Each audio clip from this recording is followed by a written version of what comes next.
Next కూడా మురళి గారండి, రాజీనామాలు బొజ్జగింపులు వైసీపీ సీరియల్. తనకి మాత్రం ప్రకాశం జిల్లా నేతలతో విజయసాయి రెడ్డి గారు భేటీ అయ్యారండి. ఈ నేతలతో మరి ఏంది భేటీ అయ్యేది? మామూలుగా మంటలు మండుతూ ఉన్నాయి. వైఎస్ఆర్సీపీ పార్టీలో ప్రస్తుతం మంటలు మండుతూ ఉన్నాయి. బయటకు వచ్చి తిట్టకుండా తిడుతున్నారు. ఇక కెమెరాలు ఉన్నాయి కాబట్టి కెమెరాల ముందు మాట్లాడట్లేదు, కానీ లోపల అంతర్గతంగా అంతర్లీనంగా అంతరంగికులతో వారు చెప్తున్నటువంటి వారి వేదన, వారి బాధ వర్ణాతీతం. వారు 4 సంవత్సరాల 9 నెలలు 10 నెలల పాటు పనిచేసి ఈరోజు మీ సీట్ ఎక్కడ లేదు, మీ సీట్ ఎక్కడో ఉంది అని వెళ్ళండి అంటే, లేదా మీకు అసలు సీటే లేదు మీరు ఇంట్లో పోయి కూర్చోండి అని అంటే, లేదు మిమ్మల్ని ఈ జిల్లా నుంచి ఇంకో జిల్లాకి ట్రాన్స్ఫర్ చేస్తున్నాము వెళ్ళిపోండి అని అంటే, లేదా మీకు ఇక్కడ లేదు మీరు ఎంపీగా వెళ్ళిపోండి అని అంటే, వాళ్ళు ఎవరికి చెప్పుకోవాలి? గడప గడపకు అని చెప్పని పెట్టి ఇల్లు పోయి స్టిక్కర్లు అతికిచ్చిందా కూరుకోకపోతే, వాళ్ళు ఇల్లు పోయి స్టిక్కర్లు అతికిచ్చి వాళ్ళు గొంతులు తెలుసుకొని వీధులు తెలుసుకొని అందరిని బలకరించి వాళ్ళు తిడితే తిట్టించుకొని కొట్టబోతే కొట్టించుకోబోయి వాళ్ళకేదో నచ్చ చెప్పుకొని వాళ్ళు ఏదో బెత్తలాడుకొని వాళ్ళ చేతులు పట్టుకొని వాళ్ళ గడ్డాలు పట్టుకొని మేమేదో చేస్తాం అది చేస్తాం ఇది చేస్తాం అని చెప్పి నీ పాంప్లెట్లు పంచి పోస్ట్ మ్యాన్ ఉద్యోగం కానించి డోర్ డెలివరీ ఉద్యోగం కానించి ఎన్ని డెలివరీ బాయ్ల ఉద్యోగాల కానించి అన్నీ చేసి ఒళ్ళంతా అరిగిపోయి కాళ్ళంతా అరిగిపోయి చెప్పులంతా అరిగిపోయి ఆ షూస్ అన్నీ అరిగిపోయి బట్టలన్నీ గబ్బు కొట్టేట్టుగా తిరిగి చేస్తే చివరికి మీరందరూ ఇక్కడ లేదు మీరు ఇక్కడి నుంచి పోండానంటే ఏం చేయాలి వాళ్ళు? ఈ పదాలు వైఎస్ఆర్సీపీ పార్టీ ఒక శాసనసభ్యుడు మాట్లాడిన పదాలు. వాళ్ళు ఎంత ఉదయం పోయి తిరిగి చేస్తే ఏందండి ఇది? ఇప్పుడు ఎక్కడి నుంచి నన్ను వెళ్ళమంటే నేను ఎక్కడికి వెళ్ళేది? ఏం చేయాలి నేను అక్కడ? నాకు అక్కడ ఏం తెలుసు? ఎలా ఏంటి అసలు? ఇక్కడైతే నేను నాయకులకి ఎంతో చెప్పుకొని ఉన్నాను, వాళ్ళందరూ ఏదో కొంత సహాయపడతారు, నేను వాళ్ళకి సహాయపడి ఉన్నాను, వాళ్ళు ఏదో నాకు ఇచ్చేస్తారు. ఇక్కడ నేను ఏదో 10 మందికి ఉపయోగపడి ఉన్నాను, వాళ్ళు 10 మంది నాకు ఇచ్చేస్తారు. నన్ను తీసిపోయిస్తే అక్కడ నాకు ఉపయోగపడేవాళ్ళు ఎవరు, నాకు తెలిసింది ఎవరు, నాకు పేర్లు కూడా తెలవదు. ఇక్కడ ఉన్నటువంటి వాళ్ళ నియోజకవర్గం ఉన్నటువంటి వాళ్ళ పేర్లు, మండల నాయకుల పేర్లు, అదేవిధంగా గ్రామ నాయకుల పేర్లు, సర్పంచుల పేర్లు ఇవన్నీ తెలుసుకోవడానికి నాకు 2 సంవత్సరాలు పట్టింది. ఇప్పుడు అక్కడ పోయిన తర్వాత మళ్ళీ ఎవరి పేర్లు తెలవదు. ఏం చేయాలండి? ఇది ఏంటండి నా పరిస్థితి అని చెప్పని ఆయన ఆవేదన చెందుతూ ఉన్నారు. ఎవరు ఆవేదన ఎవరు అక్కడ పట్టించుకునే పరిస్థితిలో లేదు. అక్కడ ఏంటంటే నీ టిక్ ఎక్కడ కొట్టావు నువ్వు అక్కడికి వెళ్ళిపో, నీది ట్రాన్స్ఫర్ అయిపోయింది నువ్వు వెళ్ళిపో, నీకు బూస్టింగ్ అయిపోయింది నువ్వు ప్రస్తుతం పెండింగ్లో ఉండి తర్వాత చూద్దాం. ఇదే ఇంకా అసలు ఏమీ లేదు అక్కడ. ఇప్పుడు మాట్లాడేటువంటి పరిస్థితి అనుకూలమైన పరిస్థితి ఉంటే ఏదైనా కానీ చేయొచ్చు, మరి అటువంటిది ఉండొచ్చు, అటువంటిది లేదు. సరే, సజ్జల రామకృష్ణారెడ్డి గారు ఏమన్నారు? మాకు విపరీతమైన కాంపిటీషన్ ఉంది, అందుకని ఇట్లాంటివన్నీ కూడా ఇలాంటి ఎన్నికల సందర్భంలో సహజం అన్నారు. మొత్తానికి ఒంగోలు బాలినేని శ్రీనివాసరెడ్డి గారు మళ్ళీ ప్రకటించారనేటువంటిది ఒకటి జరుగుతూ ఉంది.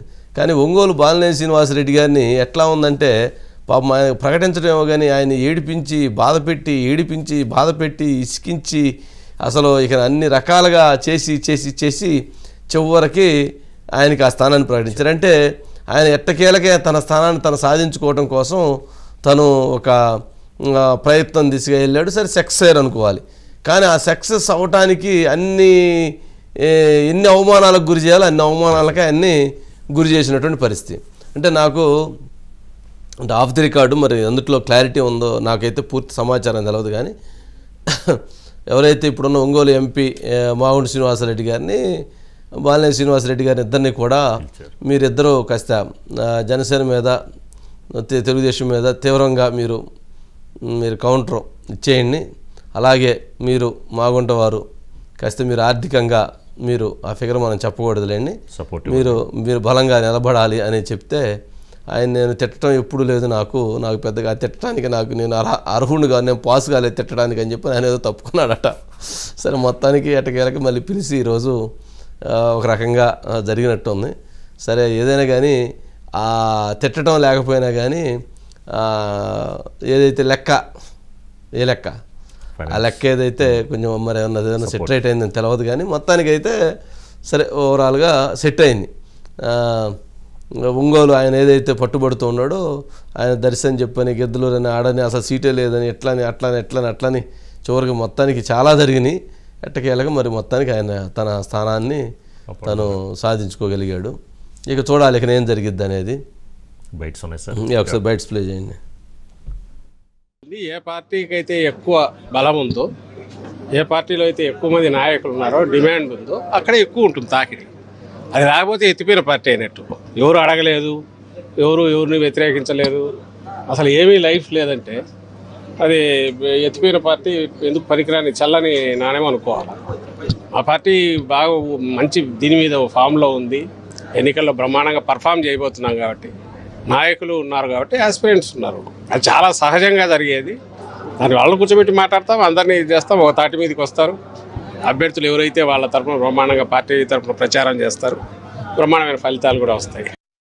గౌరవ ముఖ్యమంత్రి వర్యులు జగన్మోహన్ రెడ్డి గారికి, అలాగే గిద్దలూరు నియోజకవర్గ ప్రజలకు అందరికీ కూడా ఎల్లవేళలా నేను కృతజ్ఞతగా ఉంటానని చెప్పేసి కూడా విజ్ఞప్తి చేస్తూ, అలాగే నేను జగన్మోహన్ రెడ్డి గారి కార్యకర్తగానే వైఎస్ఆర్ కాంగ్రెస్ పార్టీలోనే ఉంటాను అని చెప్పేసి కూడా తెలియపరుస్తూ 2024 సంవత్సరంలో జరిగేటువంటి సార్వత్రిక ఎన్నికల్లో నేను పోటీ నుంచి నా అనారోగ్య కారణాల రీత్యా నేను వైదొలుగుతున్నానని కూడా తెలియపరుస్తూ ఉన్నా.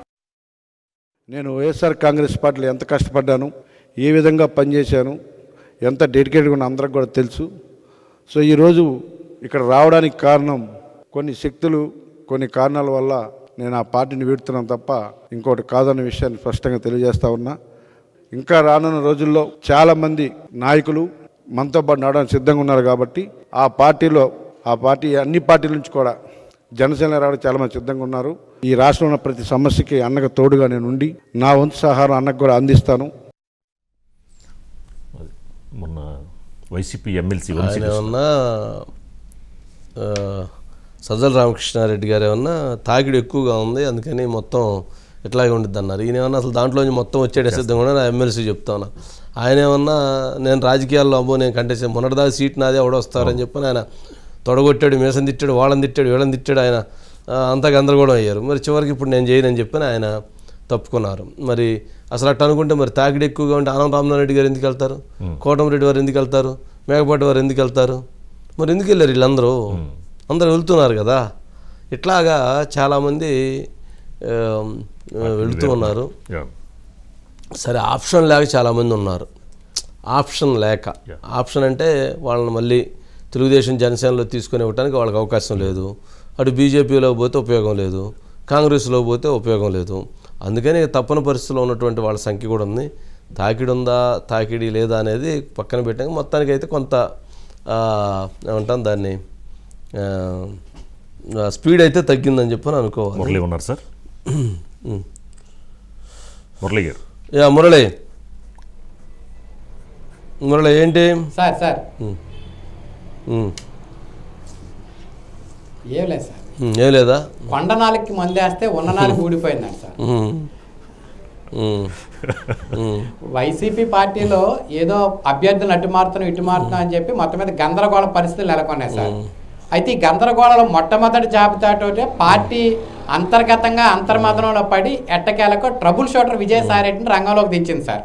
ఎందుకంటే ప్రస్తుతం విజయసాయిరెడ్డి నెల్లూరు, ప్రకాశం జిల్లాలకు సంబంధించినటువంటి రీజనల్ కోఆర్డినేటర్గా ఉన్నారు. ఈరోజు ఆ రెండు జిల్లాలకు సంబంధించినటువంటి అంశాలపైన అధ్యయనం చేసిన తర్వాత కొండేపి నియోజకవర్గానికి సంబంధించి ఆయన ప్రకాశం జిల్లా నేతలతో కూర్చోబెట్టి ఆదిమూలపు సురేష్కి సపోర్ట్ చేయాలని చెప్పి అక్కడ ఉన్నటువంటి పరిస్థితులు చక్కదిద్దే ప్రయత్నం చేశారు సార్. అయితే చక్కదిద్దే ప్రయత్నం ప్రారంభం మాత్రమే అయిందండి. సరే, ఇటు ఉత్తరాంధ్ర నుంచి ఇటు వరకు చూసుకుంటే ఉత్తరాంధ్రకి సంబంధించి ఎమ్మెల్సీ అభ్యర్థి వంశీకృష్ణ యాదవ్ పార్టీకి రాజీనామా చేశారండి. తూర్పుగోదావరి జిల్లాకు సంబంధించి ఒక ఎమ్మెల్యే జనసేనకి టచ్లో ఉన్నారు. మరో 2-3 రోజుల్లో ఆయన జనసేన పార్టీ తీర్థం తీసుకోబోతున్నారు.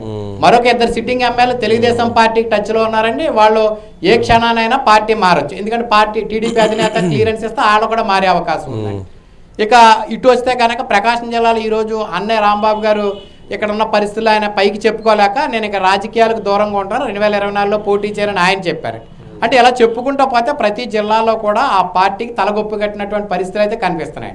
సరే, ట్రబుల్ షూటర్ విజయసాయిరెడ్డి గారు దిగినా, లేదా వైవి సుబ్బారెడ్డి గారు రంగంలోకి దిగినా, లేదా సజ్జల రామకృష్ణారెడ్డి గారు రంగంలో దిగినా, ఎందుకంటే వాళ్ళు తీసుకున్నటువంటి నిర్ణయాలు ఆ పార్టీ నాయకులకు తీవ్ర ఇబ్బందులు కలిగిస్తున్నాయి. ఇందాక మీరు చెప్పినట్టుగా 4.5 ఏళ్ల పాటు గడప గడపకు మన ప్రభుత్వం తిరిగి అక్కడ ఉన్న ప్రతి ఇంటికి వెళ్ళి పరిచయం చేసుకుని అక్కడ ఆ ప్రాంతంలో ఒక రాజకీయ నాయకుడిగా ఎదిగి ఈ రోజు సడన్ గా కొత్త ప్రాంతానికి వెళ్ళిపోతే ముందు ఇతను పరిచయం చేసుకుంటే సమయం లేదండి. రెండోది ప్రభుత్వ వ్యతిరేకతను కప్పిపుచ్చే ప్రయత్నం చేయడానికి కూడా వాళ్ళకి సమయం సరిపోదండి. అక్కడ ఉన్న నాయకులు లేదా అక్కడ ఉన్నటువంటి పాత లీడర్లు వీళ్ళతో కలుస్తారో కలవరో తెలియనటువంటి పరిస్థితి. ఇటువంటి పరిస్థితులను ఒక్కసారిగా కూడా చుట్టుముట్టడంతో వైసీపీ పార్టీ ఎలా గట్టెక్కాలో తెలియని పరిస్థితిలో రెండో జాబితా విడుదల చేయకుండా మొదటి జాబితాతో ఆగిపోయి ప్రత్యామ్నాయ వైపు దృష్టి పెట్టి అక్కడ ఉన్నటువంటి అసంతృప్తివాదులను బుజ్జగించడం, లేకపోతే ఇంకొక మార్గం మీద ఎన్నుకోవడం, ఇట్లాంటి అన్ని చేస్తుంది సార్. అయితే ప్రస్తుతానికి అయితే వైసీపీ పార్టీకి నాయకత్వం కానీ ఈరోజు జగన్మోహన్ రెడ్డి గారు కూడా ఎవరైతే రీజనల్ కోఆర్డినేటర్స్ ఉన్నారో అన్ని రీజనల్ కోఆర్డినేటర్స్తో కూడా వీడియో కాన్ఫరెన్స్ పెట్టి మాట్లాడారండి. ఆయా జిల్లాల పరిస్థితులు ఏంటి, ఎలా జరుగుతున్నాయి ఏంటని కొంత ఆరా తీసుకుని తెలుసుకునే ప్రయత్నం చేశారండి. ముఖ్యమంత్రిగా ఆయన పదవి బాధ్యతలు చేపట్టిన తర్వాత వైఎస్ఆర్ కాంగ్రెస్ పార్టీ సమావేశం కానీ లేకపోతే వైఎస్ఆర్ కాంగ్రెస్ పార్టీ కార్యాలయానికి వచ్చినటువంటి పరిస్థితి లేదండి. ఒకే ఒకసారి మన ప్లేనరీ ఏర్పాటు చేశారు, ఆ ప్లేనరీలో మాత్రమే ఆయన మాట్లాడుతున్నారండి. అంటే పార్టీని వదిలేయటం వల్ల ఈరోజు పార్టీలో ఉన్నటువంటి లోటుపాట్లు సర్ది చేసుకోకపోవటం వల్ల ఎన్నికలు వచ్చేటప్పటికి మళ్ళీ గెలుపు కోసం ప్రయత్నాలు చేయడం వల్ల ఏర్పడినటువంటి అన్ని తలనొప్పులు ఒక్కసారిగా కూడా ఆయన చుట్టుముట్టినండి.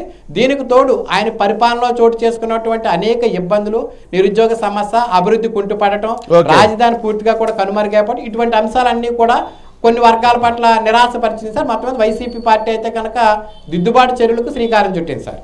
Okay, right Murali, right, thank you.